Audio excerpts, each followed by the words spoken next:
नमस्कार. श्री स्वामी समर्थ सर्वांना. आजच्या व्हिडिओमध्ये तुम्हा सगळ्यांचं खूप खूप स्वागत आहे. स्वामी तुम्हा सगळ्यांना कायम सुखी ठेवो ही स्वामीचरणी प्रार्थना करते आणि आजच्या व्हिडिओला सुरुवात करते. तर व्हिडिओ असा आहे की आता 25 जुलैला आषाढी एकादशी आहे. वार आहे शनिवार. आषाढी एकादशी म्हटलं की आपल्याला बराच प्रश्न पडत असतो, कारण की ही जी एकादशी आहे तर ही वर्षातून एक वेळा येणारी एकादशी आहे. तर आता आषाढी एकादशीला आपण उपवास जरी नाही केला तरीही चालेल, पण अशा काही चुका असतात की त्या आपण अजिबात करायला नको आहेत. अशा काही चुका असतात की ज्या आपल्याला 99% लोकांना माहिती नसतात. कारण की आपण जरी एकादशीचा उपवास केला तर आपल्याकडून जर काही चुका घडल्या तर त्या एकादशी केल्याचं पुण्य आपल्याला मिळत नाही. तर अशा कोणत्या चुका आहेत की ज्या आपण करू नये, त्याबद्दलचीच माहिती आपण आजच्या व्हिडिओमध्ये घेणार आहोत. व्हिडिओ शेवटपर्यंत बघा, म्हणजे तुम्हाला माहिती पूर्णपणे समजेल. आषाढी एकादशी 25 जुलै वार आहे शनिवार. या दिवशी आषाढी एकादशी येणार आहे. तर आषाढी एकादशीला देवशयनी एकादशी असेही म्हणतात. आता कॅलेंडरमध्ये साधारणपणे 24 एकादशी येत असतात, म्हणजे की वर्षभरात. आणि त्यापैकी आषाढी एकादशी आणि कार्तिकी एकादशी ह्या वर्षातल्या ज्या 2 एकादशी आहेत तर ह्या मोठ्या एकादशी मानल्या जातात. भगवान विष्णूंचा अवतार असलेल्या भगवान श्रीकृष्णाला समर्पित म्हणून साजरी केली जाते. आता देवशयनी या शब्दाचा अर्थ असा आहे की बऱ्यापैकी लोकांना माहिती नसतो. जेव्हा देव म्हणजेच की भगवान विष्णू शयनी अवस्थेत प्रवेश करतात, गाढ निद्रा अवस्थेमध्ये असतात, तर या दिवशी भगवान विष्णू क्षीरसागर म्हणजेच की दुधाचा महासागर यामध्ये शेष सर्पावर गाढ निद्रा अवस्थेमध्ये प्रवेश करतात. तेव्हा मग याचे महत्त्व अधिक पटीने मोठे होते. तर हा जो दिव्य विश्रांतीचा काळ असतो तर 4 महिने असतो हा काळ, जो की कार्तिक महिन्यातील प्रबोधिनी एकादशीला संपतो, ज्याला आपण कार्तिकी एकादशी असे म्हणत असतो. हा काळ जो असतो 4 महिन्याचा, तर या काळामध्ये आपल्याला देवांची भक्ती म्हणा किंवा धार्मिक विधी, आपण जे सेवा करत असतो, तपश्चर्या, आध्यात्मिक विधी, या सगळ्या विधी करण्याला अत्यंत शुभ मानले जाते एवढ्या 4 महिन्याच्या कालावधीमध्ये. आता आषाढी एकादशीच्या दिवशी आपल्याला काय करायचं आहे की सूर्योदयापासून दुसऱ्या दिवशी म्हणजेच की द्वादशीच्या सूर्योदयापर्यंत कडक उपवास हा करत असतात. आता काही जण जल म्हणा किंवा अन्न आणि पाणी वर्ज्य पण करत असतात, पण असा उपवास प्रत्येकाला शक्य होत नाही. तर काही जण काय करतात की फळे म्हणा, दूध आणि काही धान्य नसलेले पदार्थ मग खात असतात. मग द्वादशीच्या दिवशी हा जो उपवास आहे तर हा उपवास सोडला जातो. तर एकादशीच्या दिवशी आपल्या घरामध्ये म्हणा किंवा मंदिरामध्ये विशेष पूजा केली जाते. भगवान विष्णू सहस्त्रनाम म्हणत असतात किंवा मग दुसरा एखादा विष्णूंचा मंत्र येत असेल तर तो मंत्र जप हा केला जातो. आता महाराष्ट्रामध्ये कार्तिकी आणि आषाढी एकादशीला पंढरपूरमध्ये विठ्ठल मंदिरामध्ये भव्य तीर्थयात्राही केली जाते, हे तर सगळ्यांना माहितीच आहे. आता विठ्ठलाचे जे भक्त आहेत, म्हणजेच की वारकरी म्हणा किंवा विविध राज्यांच्या भागामधून आपली जी पायी प्रवास करत असतात, ज्याला आपण वारी म्हणत असतो, तर हा एक महाराष्ट्राचा प्रमुख उत्सव म्हणून साजरा केला जातो.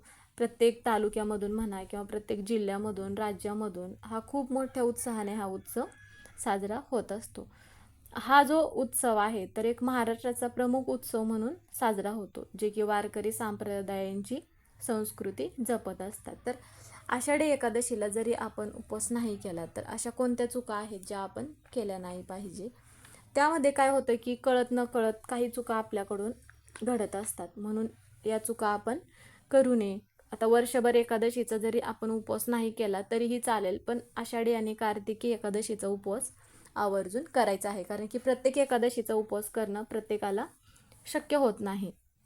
त्यामुळे ज्या वर्षभर 24 एकादशी येत असतात त्यातील मग या ज्या 2 एकादशी आहेत तर त्या एकादशीचा उपवास आवर्जून करायचा आहे. आता उपवास करायचा आहे त्याबरोबर आपल्याला मंत्र स्तोत्र पण पठण करायचं आहे. असे नाही की फक्त आपण उपवासच करायचा आहे आणि मंत्र स्तोत्र पठण करायचे नाही. आता एकादशीच्या दिवशी कोणतेही महत्त्वाचं म्हणजेच की अशा चुका असतात की त्यामध्ये सगळ्यात महत्त्वाची गोष्ट म्हणजे आता कोणत्याही झाडाची जी फांदी आहे तर चुकूनही तोडू नका. त्याचप्रमाणे कोणत्याही झाडाचे पानेही चुकूनही तोडले जात नाहीत. आपण तुळशीचे जे पाने आहेत तर तुळशीचे पाने तोडण्यासाठी आदल्या दिवशीच पानं तुम्ही तोडून ठेवू शकता, कारण की एकादशीच्या दिवशी भगवान विष्णूंना म्हणा किंवा विठ्ठलांना तुळस ही अर्पण केली जाते. आता जर तुमच्याकडे नसेल तर मग तुम्ही खाली पडलेले तुळशीपत्र घेऊ शकता. यामुळे काय होतं की कोणतेही आपल्याला पाप लागणार नाही जर आपण एकादशीच्या दिवशी कोणत्याही झाडांची पाने वगैरे तोडले नाही तर. एकादशीला तुळशीचे पाने तोडणे पूर्णपणे वर्ज्य करायचं आहे. त्याचप्रमाणे तुळशी मातेला स्पर्शही करत नाही, कारण की माता तुळशी जी आहे तर आपल्या हरीसाठी उपवास करते. जर आपण या चुका केल्या तर व्रतामध्ये अडथळे येतात. म्हणूनच मग आपण काय करायचं आहे, जे व्रत केले तर त्याचं फळ आपल्याला मिळत नाही. म्हणून या एक गोष्टीची आपल्याला काळजी घ्यायचं आहे. त्याचप्रमाणे काय करायचं आहे की जे गुरांना चारा घालत असतात तेव्हा कसे करायचं, आता असा बऱ्याच जणांना प्रश्न पडतो. आता आपण काय करत असतो की गुरांना चारा घालत असताना त्यांच्या उपजीविका भागवतो, मग तेव्हा काहीच अडचणी येत नाहीत. आता गुरांना चारा घातला ना म्हणजेच की काय होतं की आपण ज्यावेळेस मग जे गुरांना खाण्यासाठी जे चारा लागत असतो तर तो तोडायला लागतच असतो. आता एखाद्याची आपण उपजीविका भागवत असतो, त्यामुळे मग त्याचं पाप आपल्याला लागत नाही. गुरांना चारा घातल्यामुळे पुण्यच आपल्याला मिळत असतं. फक्त झाडाची फांदी आणि पाने जे आहे तर ते चुकूनही तोडू नका असे म्हटले जाते. तर एकादशीच्या दिवशी इतरांसोबत भांडण तंटे करू नका. त्याचप्रमाणे घरामध्ये नकारात्मकता पसरते. यामुळे काय होतं की घरातील वातावरण जर नकारात्मक झालं तर मग घरामध्ये शुभ कार्य कोणतेही घडत नाही, किंवा घरामध्ये वादविवाद जर होत असतील तर घरातील वातावरण जे आहे तर ते बिघडत असतं. म्हणून घरामध्ये कधीही लक्ष्मी स्थिर राहत नाही. त्यामुळे मग एकादशीच्या दिवशी चुकूनही ही चूक आपल्याला करायची नाही. घरात जर वादविवाद होत असतील तर लक्ष्मी आहे ती घर सोडून निघून जात असते. त्यामुळे मग काय होतं की आपल्या घरामध्ये दारिद्र्य हे येत असते. म्हणून घरामध्ये किंवा घराच्या बाहेर वादविवाद आपल्याला चुकूनही करायचं नाही.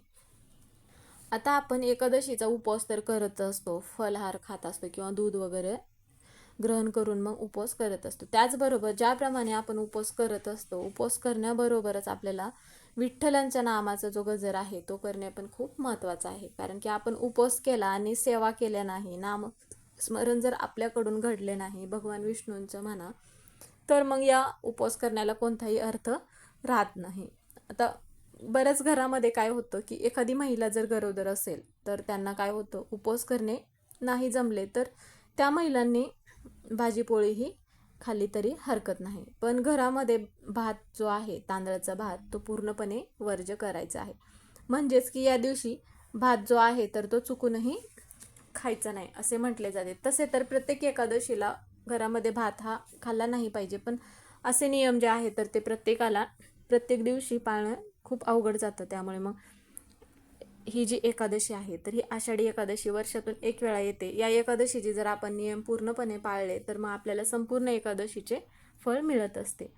आता त्याचबरोबर तांदळापासून बनवलेले जे पदार्थ असतात, आता त्यामध्ये चिप्स असो किंवा मग वडे, हे पण आपल्याला चुकून पण एकादशीच्या दिवशी खायचे नाहीत. या दिवशी तुम्ही मग व्रत जरी नाही केले तरीही चालेल, पण भात हा जो आहे तर चुकूनही खायचा नाही किंवा घरामध्ये बनवायचा नाही.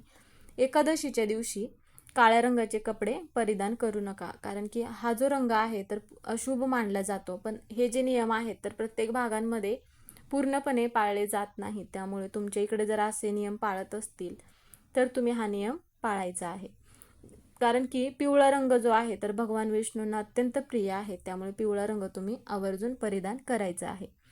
त्याचप्रमाणे काय करायचं आहे की गायीची पूजा केल्यामुळे दारिद्र्य हे दूर होते. आता एकादशी हा अत्यंत महत्त्वाचा दिवस मानला जातो आणि आपण एकादशीच्या दिवशी जर गायीची पूजा केली तर आपल्याला 33 कोटी देवी देवतांचा आशीर्वाद मिळत असतो. म्हणून मग आपल्याला काय करायचं आहे, एकादशीच्या दिवशी गायीची पूजा करायचं आहे. गायीला फळ म्हणजेच की केळी तुम्ही खाऊ घालू शकता किंवा हिरवा चारा तुम्ही खाऊ घालू शकता, तुम्हाला जे जमत असेल ते. पण या गोष्टीची काळजी घ्यायची आहे की गायीला तांदळापासून बनवलेले पदार्थ चुकूनही खाऊ घालायचे नाहीत. तर अशा पद्धतीचे जे नियम आहेत तर हे जे नियम आहेत तर आपण तांदळापासून जर बनवलेले पदार्थ जर आपण खाल्ले तर काय होतं की आपण जो उपवास करत असतो तर त्या उपवासाचं पूर्णपणे हे उपवास मोडला जातो. म्हणून घरामध्ये पण तांदळापासून बनवलेले हे पदार्थ चुकूनही बनवायचे नाहीत. शक्यतो तांदळापासून बनवलेले पदार्थ पूर्णपणे वर्ज्य करायचा आहे.